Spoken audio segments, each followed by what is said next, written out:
ఈరోజు నీ మాటలు వింటున్న మన జీవితంలో మిథ్యానీయులు ఎప్పుడు మొర్ర పెడుతున్నారు? హీన దశకు, మిక్కిలి. ఇక అంటే కదా దానికి చెప్పడానికి ఏ మాటలు లేవు. మిక్కిలి అంటే అంత అయిపోయింది. మిక్కిలి అంటే నా దగ్గర ఏమీ లేదు, ఆరోగ్యం పోయింది, ఆస్తి పోయింది, అంతస్తులు పోయాయి, అన్నీ ఊడిపోయాయి.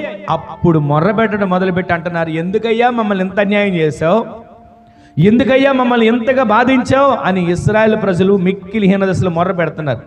ఒక వ్యక్తి బానిసత్వంలో ఉంటే ఆ వ్యక్తికి ఆ వేదన, ఆ బాధ వర్ణనాతీతం. ఎందుకంటే బానిసత్వంలో ఉన్న వ్యక్తి సొంతంగా వెళ్ళి ఏ పని చేసుకోలేడు. బానిసత్వంలో ఉన్న వ్యక్తి ఒక పెళ్లికి వెళ్ళాలన్నా, బానిసత్వంలో ఉన్న ఒక వ్యక్తి ఏదైనా ఒక ఫంక్షన్ చేసుకోవాలన్నా, బానిసత్వంలో ఉన్న ఒక వ్యక్తి ఏదైనా తన సొంత నిర్ణయం తీసుకోవాలని తన వల్ల కాదు. తన మీద యజమానిగా ఉన్నవాడు ఉంటాడు, అతని దగ్గరికి వెళ్ళి అయ్యా ఇదిగో నీ పని చేయాలి వెళ్ళనా అని అంటే అతను వద్దు అంటే మానేయాలి. బానిసత్వంలో ఉన్నటువంటి వ్యక్తికి స్వేచ్ఛ లేదు, స్వతంత్రం లేదు. అయితే అలాంటి పరిస్థితిలో ఉన్నటువంటి ప్రజలు, ఇశ్రాయేలీల ప్రజలు మిక్కిలి హీన దశకు వచ్చినప్పుడు యెహోవాకు మొర్ర పెట్టారు. స్తోత్రం చెప్పండి. హల్లెలూయా.